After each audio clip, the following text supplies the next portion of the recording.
Okay, so in this lecture, we will talk about typecasting and the types of a variable. Okay, so let's say we have assigned a variable like age is equal to 50.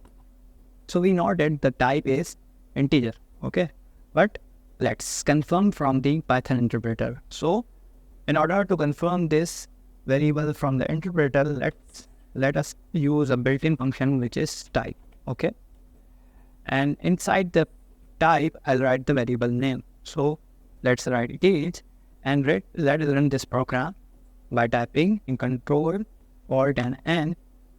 Nothing is up here because we are not printing anything. Okay, so let's write the print function, print, and inside the parenthesis we will write type function with age. Okay, so let's run the code again. Here the Python interpreter is telling us that a variable age belongs to integer data type. Okay, so let's assign another variable of float data type. Okay, weight. So normally weight is used as float, so I will type 12.6. Okay, 12.56. This value is float. Let's confirm from Python interpreter. So here inside the print function, I'll write type, and inside the type, I'll write weight.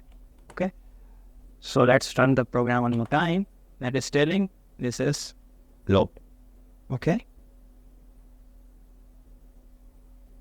and for a string, let's say print type, and let's say assign. So the assign data type is a string data type. So let's run this program one more time. Let's say in string